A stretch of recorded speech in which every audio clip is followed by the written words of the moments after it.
So we seen last night that Lebanon had some huge attacks. We see that we have immigrants that are pretty much taking over a lot of our inner cities. And we see that we're not even being taken care of by our own leadership. Well, today we're going to be talking about some skills, 5 skills that we should learn and make sure that we understand. And what better person to learn from is a homesteader or someone who lives as a prepper or a sustainable farmer. You know who does all that? The Amish. So what can we learn from the Amish? Not that you have to dress like them, not that you have to live like them, but there's things that you can learn and pick up that can make your life better in a situation where crap hits the fan. We're in that scenario where our border's unsecured. We have a war going on in Eastern Europe. We have a war going on in the Middle East. We have a lot going on. So what can you do to stay prepared? And what skills do you need to make sure that you have everything you need when it comes to living sustainable and taking care of your family? Well, let's talk about it today. This video starts right now. I've been running most of my life, blowing smoke. Hey guys, welcome to The Max. Thank you so very much for being here today. If you are new to the channel, go down here, press subscribe. Please remember, when you subscribe, it costs you nothing, but you're entered into a giveaway each and every month that's hundreds of dollars worth of a gift. We're going to be giving away a pretty cool gift bag this next few days. You'll see that on camera as we get ready to give it away at the end of this month. So please make sure you are subscribed and give us a thumbs up. It means the world to us. We humbly ask that you comment below and tell us what you think about today's video. So instead of talking about just current events today, we're going to talk about what we can learn because of the current events. The reason we share the current events, the reason we talk about those things is so we can be more prepared and make sure our families are taken care of. So I'm a homesteader, sustainable farmer, and prepper. Something I love doing. To be honest with you, it is lifestyle change. It's my life is very devoted on what we do on our farm. Our family works around our farm, it revolves around the farm because that's how we eat, that's how we get our sustenance, that's how we stay sustainable. Does that mean you can be a full-time homesteader or prepper or anything like that if you live in an apartment in New York City? Not necessarily, but it does mean that you can still learn some skills and practice these skills and make sure that you can hone in on making these better, because you never know when you want to use them. I challenge you to go to an Amish village, especially the ones that are open to speaking with you, to interview, to understand how they live, because we can learn so much from them. Now, let's jump into this list of 5 things that you should learn from the Amish, because I think that could help you stay safe in a crap hits the fan scenario. Number 1, gardening. Now, gardening doesn't have to be done in a sprawl of acreage like conventional farming. Actually, that's probably the wrong approach to monocropping and understanding how to really grow food. So have you grown a garden? Now, if you're in rural areas or you're in areas that are suburban, you can grow in a ground. You can use raised beds. You can do some kind of bucket gardens. You can do microgreens. You can even go into edible landscaping, where you build landscaping to get through the HOA, pesky HOAs, but ultimately it could be things that you can turn around and eat. The benefit of gardening is you're providing a food for yourself. Now, gardening goes along with foraging. Sometimes you're not actually growing the garden domestically, but you're learning how to forage the garden out in the wilderness, in the areas that you may not understand and people may not understand. And if you don't know those skills of gardening the domestic crops and foraging the crops that are God-given, that are sitting right in front of us in our woods and in our forest, and all we have to do is just know what to look for. Having gardening skills is key. If you go to any Amish village, you're going to see gardens everywhere, because they realize that is the key to life when it comes to food sustainability. If you live in an apartment, grow in your balcony. You can do this in buckets. I've done tons of videos of that. I've done videos where you can do 10 or 15 different versions of things to grow in buckets. Do not miss out on the opportunity to start growing gardens. Now, if you can't grow gardens, start buying seed vaults. We talked about Survival Garden Seeds. There's a giveaway going on from us from Survival Garden Seeds, so check that out, by the way. But ultimately, why do we do that? Why do we talk about this? Because you need to know how to grow your own food or have the availability to grow your own food. Again, You may live somewhere you can't grow a garden. Have you ever thought about co-oping with a church or a community event? Making sure that you can do. There's a church in our town that allows people to come plant community rows, and they can work together, build this beautiful garden, and every year they have a good crop. Don't miss out on learning how to garden, learning how to save seed, and finding domestic gardening tips, but also foraging gardens in our woods. It's a blessing from God. Make sure you can feed your family. Number 2 is alternative power. Now, most Amish villages, especially if you go to some of the ones that are more primitive, they don't have any kind of alternative power like a solar array or some kind of generator. But some of them do. So I would challenge you, let's look at the modernized version of that. Now, there's an Amish village a few hours away from us, and they are truly primitive. They use only firewood, and they use only what they have. They have no alternative style of energy. Well, this is where you can vary it. This is where you can kind of have your own variant of it. Okay, let's say you have wood. It's good to cut firewood. It's good to have charcoal. That's ways that you can either heat or cook. What about a solar generator? Have you thought about buying a solar generator or a battery bank that has a solar charger with it? We have several. You can look at them. We've done tons of videos on them. You can go back and check in our stockpile prep list. Have you thought about a gas generator, a propane generator, maybe a dual purpose, the one that we use to run our whole home? It has a gas option and it has a propane option. We want to make sure that we can protect the food that we have in the freezers. We want to make sure that we can keep our water well going. If we can learn how to have alternative energy and then also live with just food and charcoal and sometimes do without the power and all the benefits, that's one thing that we could easily learn from the Amish. Can you imagine when it goes dark, you actually need to go to sleep because you can't see anymore? It's amazing how that concept actually worked. And you think about it. Amish a lot of times are some of the happiest people. Now, you might not know that because they don't allow a lot of people outside of their people to come in.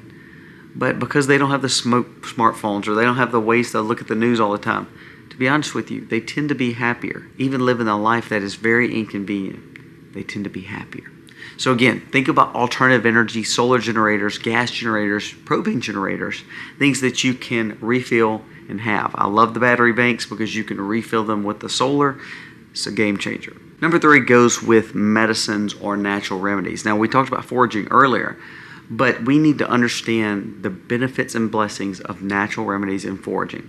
Also, we need to understand the benefits of growing herbs for medicine. When we learn to grow things that benefit us just because it's quote-unquote medicine, then we're automatically making our body get the very best nutrients possible and minerals possible. So you need to understand how to do that. Now, what I would challenge you to do is pick up some books.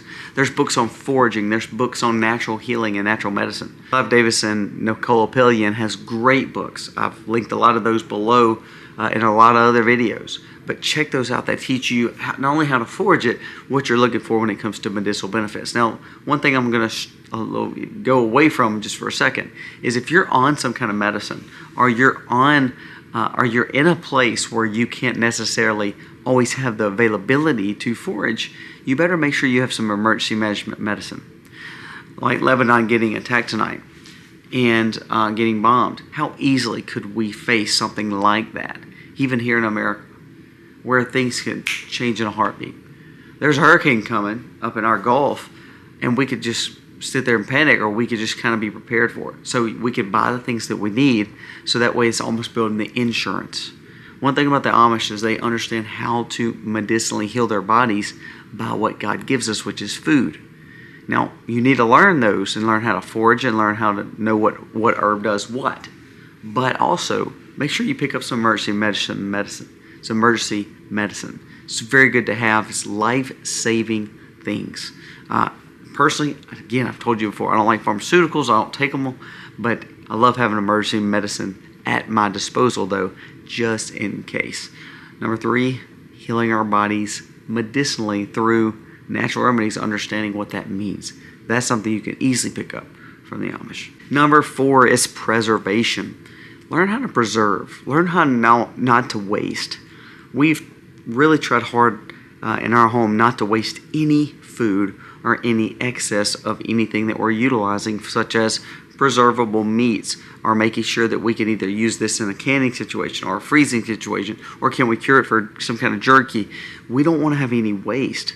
But when we don't have waste, then we have to find ways to preserve it. One thing the Amish does phenomenally well is they have no refrigeration for the most part, or they have what they call cold water baths, or they have some kind of minimal version of refrigerators. Well, how in the world can they keep their food safe? They have to learn how to cure. They have to learn how to preserve. They have to learn how to can. They have to learn how to do those things, because without that, food is no good. Remember, think back in the Bible. They didn't have these things either. Somehow Joseph put up 7 years worth of food to provide pretty much for the whole world. When we learn those skills biblically, or when we learn those skills from conservative outlets such as the Amish, we're learning how to not only do something that's good to preserve our foods, but also in a chaotic time, even when we may not have the energy, or we may not have the ways and means to just put it on the shelf for years and years to come. Having meat, having food that you can learn how to preserve and make sure that you're utilizing it is key. That's something we can learn, because they go without refrigerators. They go without the expanse of freezers. So what do? Learn from the Amish, because you're going to gain so much knowledge when it comes to curing, preserving, and make sure you're putting up your harvest. And lastly is protection. Now, the thing about Amish is they tend to be a very peaceful people. However, they tend to be very secluded and very to themselves. Now, is that a bad thing? No, because actually I'm introverted too. I really don't like being around a lot of people either. One thing they're good at is making sure they protect what is theirs. So they tend to be a good fence builder. They tend to be a good carpenter. They tend to make sure that they have closed off good shutters for their homes. They tend to build stable homes. That way they're protected, not only from storms, but from mayhem and people. Now, I'd be worried to say, and I'd be remiss to say I'd be remiss if I didn't say this. Do I believe the Amish would be safe if something like this happened? Maybe not, because they've been known to be a peaceful people and they have been known to raise their food, so therefore people would probably flock to that area. So this is where we can learn. Yes, we love peace. Yes, we love tranquility. Yes, we want to be friends always. But when we learn how to build our structures, we build our gates, we build our walls, we build our fencing, we close off our shutters, we understand how to protect our home, then we can learn how to defend it. That's something that the Amish, not saying they don't do, but they don't do as much. They're known to be very peaceful, kind of a pushover situation where if they need to lay down, they'll be glad to do that. There's nothing wrong with humble and meekness, by no means. But sometimes it comes to a point where you've earned this life, you've earned this home, you've earned this stuff. It's time to protect it and defend it. Now, what does that mean? It's broad, but you kind of get the feeling of understanding. If someone comes to your home and they threaten your livelihood or threaten your home, or you're not only going to be able to protect it because of the things you built and good carpenter skills and closing of your windows, then you're going to take the next step forward and say, okay, I can defend it now. All right, guys, finishing up for the night. Thank you so much for watching. Understand the value of learning from other people. If you want to think about permaculture or how to build a farm on any kind of budget, or understanding the best kind of homesteading methods or sustainable methods, go visit someone like Joel Salatin, Polybase Farms. You can see it in operation. Not only that, you could go to the Amish villages like we have here and have all over America, and you can learn from them. Go in there not trying to chastise them, not trying to over-ask them questions that don't matter, but to learn their true lifestyle. Gardening, preserving, understanding how to protect what is theirs, and then having the skills to do those things and back it up. Guys, thank you so much for watching. Remember, subscribe to the channel. Also, I'm wearing I never wear these shirts because we don't show our shirts a lot, but Awake Not Woke. So check that out if you're interested in our shirts. We have some great shirts on there, and this is one of them. It tends to be my favorite because I designed it, and it tends to be a little bit more masculine. Misty designed a lot of these to be a little bit more feminine, which is okay. So check this out, guys. Check this out for your husband. It's a great shirt to have. Thank you so much for watching. Again, God bless, and I hope that you can take these things and heed the warnings to do better for you and your family. With the words of a lullaby.